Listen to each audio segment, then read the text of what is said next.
وما ذبح علی النصب، اور جو کسی تھان پر ذبح کیا گیا، وان تستقسموا بالازلام، اور پانسے ڈال کر تقسیم کرنا، ذالکم فسق، یہ گناہ کا کام ہے۔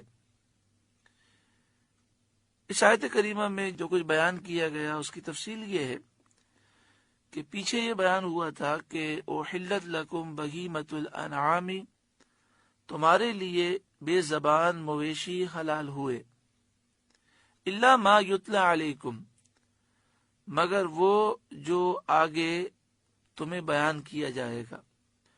تو اب اس آیت کریمہ میں ان کی تفصیل بیان کی جا رہی ہے۔ اس آیت کریمہ میں 11 چیزوں کی حرمت کا ذکر کیا گیا۔ سب سے پہلے فرمایا گیا المیتۃ، مردار، یعنی جس جانور کے لیے شریعت میں ذبح کا حکم ہو اور وہ بغیر ذبح مر جائے وہ مردار ہے۔ جسے مچھلی کے لیے ذبح کا حکم نہیں ہے، تو مچھلی اگر شکار کی جائے اور دریا کے پانی سے باہر آئے اور پانی نہ ملنے کی وجہ سے مر جائے تو وہ حلال ہے، مگر مرغی، بکری، گائے، بیل، اونٹ، یہ وہ ہیں جن کے لیے شریعت میں ذبح شرعی کا حکم بیان کیا گیا کہ انہیں ذبح کیا جائے۔ اونٹ کو نہر کیا جاتا ہے اور گائے وغیرہ کو ذبح کیا جاتا ہے۔ نہر اور ذبح دونوں کا حکم یہ ہے کہ بسم اللہ اللہ اکبر پڑھ کر یہ کیا جائے، اور اس میں 4 رگوں کا کاٹنا یہ افضل ہے۔ 4 رگوں سے مراد یہ ہے کہ 2 خون کی رگیں جو گلے میں ہوتی ہیں، اور 2 رگیں سے مراد 2 نالیاں ہیں، ایک خوراک کی نالی ہے اور دوسری سانس کی نالی ہے۔ اگر 4 رگوں کا اکثر حصہ کٹ جائے تو بھی جانور حلال ہے، اور اگر 3 رگیں کٹ جائے تو بھی جانور حلال ہے، اور 4 کٹ جائے تو یہ افضل ہے، اور اگر 2 رگیں کٹیں تو اس صورت میں جانور حرام ہو جائے گا۔ اور بسم اللہ اللہ اکبر پڑھنا بھی ضروری ہے۔ اگر اللہ کا نام لینا بھول گیا تو معاف ہے، لیکن یاد ہونے کے باوجود اگر اس نے اللہ کا نام نہ لیا تو پھر جانور حرام ہو جائے گا، مردار ہو جائے گا۔ بعض اوقات ایسا بھی ہوتا ہے کہ اللہ کا نام لینا یاد ہوتا ہے، لیکن انسان یہ سوچتا ہے کہ فلاں شخص نے پڑھ لیا، مجھے پڑھنے کی کیا ضرورت ہے۔ تو یہ بات یاد رکھے کہ جتنے ہاتھ چھری پر ہوں اور سب مل کر گردن ذبح کر رکھے ہیں تو سب کا اللہ کا نام لینا ضروری ہے۔ بعض اوقات ایسا ہوتا ہے کہ قربانی کے موقع پر جو حاجی صاحب ہوتے ہیں، جو سیٹھ صاحب ہوتے ہیں، جن کی گائے ہوتی ہے، وہ برکت کے لیے ہاتھ رکھتے ہیں اور ذبح کرنے کی کوشش کرتے ہیں، بسم اللہ اللہ اکبر بھی پڑھتے ہیں، لیکن وہ ابھی ایک رگ بھی نہیں کاٹ پاتے کہ چھری ہاتھ سے گر جاتی ہے، اور پھر کسائی اسے پکڑ کر 4 رگیں کاٹ دیتا ہے۔ اب مسئلہ یہ کہ اگر کسائی کو یاد تھا کہ بسم اللہ اللہ اکبر پڑھنا چاہیے، لیکن یہ خیال کر کے اس نے چھوڑ دیا کہ حاجی صاحب نے تو پڑھ لیا، مجھے کیا ضرورت ہے، تو اس صورت میں جانور مردار ہو جائے گا۔ اس طرح کے اور بے شمار مسائل ہیں۔ بعض اوقات ذبح کرنے والے کے منہ میں پان ہوتا ہے اور وہ اس وجہ سے یا تو پڑھتا نہیں ہے یا پھر دل میں پڑھ لیتا ہے۔ اتنی آواز سے پڑھنا ضروری ہے کہ اس کے کان خود سن لیں۔ اللہ تبارک و تعالی ہر ایک کو عقل سلیم عطا فرمائے اور ان مسائل پر عمل کرنے کی توفیق عطا فرمائے۔ آگے فرمایا وَالدَّمُ، دوسری وہ چیز جو حرام کی گئی، وَالدَّمُ فرمایا گیا یعنی بہنے والا خون۔ وہ خون جو رگوں میں بہتا ہے وہ خون حرام ہے۔ دیکھیں یہاں پر ایک بات یاد رکھیں کہ جو ذبح کرنے کی شرعی حکمت ہے کہ ہمیں یہ حکم دیا گیا کہ 4 رگیں کاٹ دیں اور اس طرح ذبح کریں اور پھر اس جانور کو تڑپنے دیں، جب سارا خون نکل جائے اور اس جانور کی روح چلی جائے، یعنی وہ جانور بالکل ٹھنڈا ہو جائے تو اس کے بعد اس کی کھال وغیرہ اتاری جائے۔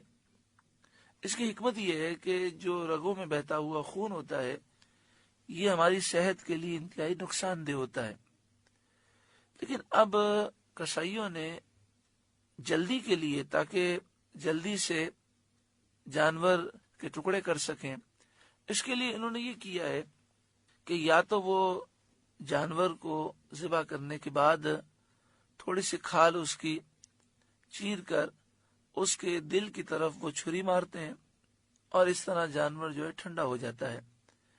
یہ طریقہ غلط ہے، اس سے جانور کو تکلیف ہوتی ہے۔ جب 4 رگیں کاٹ دیں تو پھر اس کے بعد آپ اپنی چھری جانور سے دور رکھیں اور جانور کو کوئی تکلیف نہ دیں۔ جب تک وہ تڑپ رہا ہے اس کی کھال اتارنا یہ جائز نہیں ہے۔ دوسرا وہ یہ کام کرتے ہیں، آج کل یہ انداز اختیار کیا گیا اور چند سالوں سے ہے، وہ یہ کرتے ہیں کہ 4 رگیں کاٹنے کے بعد چھری کو سیدھا کر کے اس کے گلے میں مارتے ہیں، اور گلے میں مار کر گردن کے پیچھے کا جو حصہ ہے وہاں سے ریڑھ کی ہڈی کے مہرے گزر رہے ہیں، وہاں وہ چھری مار کر حرام مغز کاٹ دیتے ہیں۔ اس طرح یہ ہوتا ہے کہ جانور کے دماغ کا اور جسم کا رابطہ ختم ہو جاتا ہے اور جانور تڑپنا چھوڑ دیتا ہے، ٹھنڈا ہو جاتا ہے۔ اس سے ایک تو یہ کہ یہ کام کرنا غلط ہے، دوسرا نقصان یہ ہوتا ہے کہ جانور کے جسم کے اندر جو بہنے والا خون موجود ہے وہ سارا نکل نہیں پاتا، اور وہ خون جو ہے پھر گوشت میں سرایت کرتا ہے، اس کے اثرات گوشت میں آتے ہیں، اور وہ گوشت جو ہے انسانی صحت کے لیے نقصان دہ ہوتا ہے۔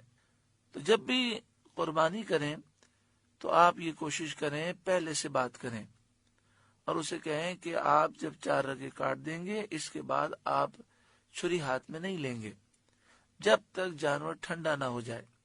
اس وقت کسائی آپ کو سمجھائے گا اور کہے گا اس سے جانور کو ٹھنڈا ہونے میں بڑی دیر لگے گی، تو آپ کہیں کوئی بات نہیں۔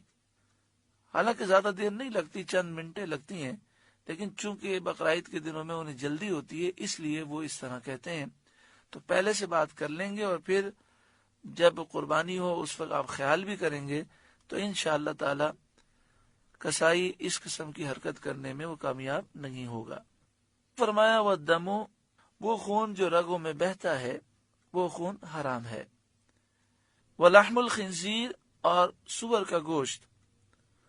یہ بات یاد رکھیں کہ سور کا گوشت بھی حرام ہے اور اس کے تمام اجزاء حرام ہے۔ سور کی ہڈی، چربی، ہر چیز حرام ہے۔ سور کے بال بھی ناپاک ہیں۔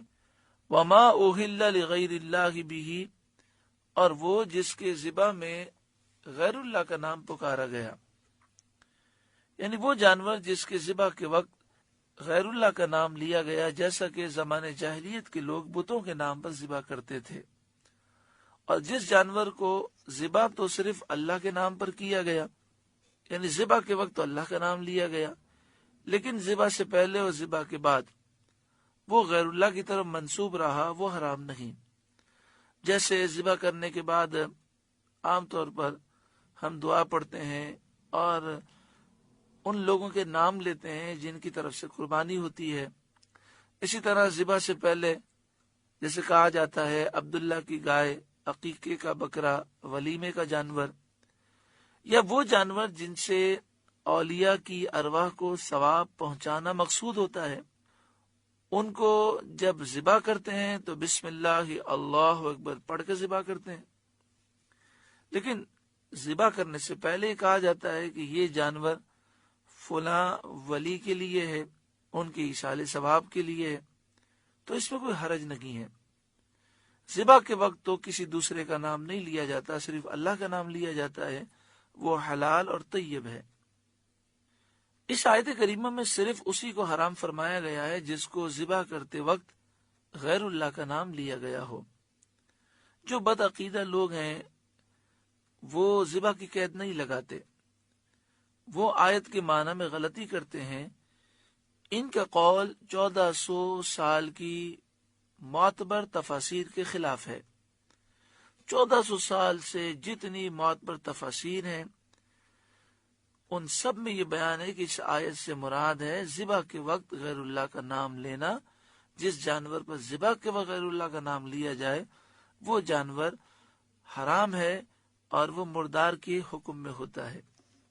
پانچواں یہاں پہ فرمایا گیا کہ وہ جانور جو گلا گھونٹ کر مارا گیا ہو، یعنی ذبح نہ کیا گیا ہو اور گلے میں رسی وغیرہ ڈال کر اس کا گلا گھونٹ دیا گیا ہو، تو وہ جانور حرام ہے، جس کے لیے قرآن پاک میں الفاظ ہیں والمنخنقہ. آگے فرمایا والموقوذہ، وہ جانور جو لاٹھی، پتھر، ڈھیلے، گولی وغیرہ سے مارا گیا ہو، یعنی ہر وہ چیز جس میں دھار نہیں ہوتی، جیسے لاٹھی میں، پتھر میں، ڈھیلے میں دھار نہیں ہے، چھری کی طرح اس میں دھار نہیں ہوتی. اسی طرح یہ مسئلہ بھی یاد رکھیں کہ ہمارے نزدیک گولی سے اگر کسی جانور کو مار دیا گیا یا چھرے سے مار دیا گیا تو وہ بھی حرام ہے. والموقوذہ، بے دھار کی چیز سے مارا ہوا.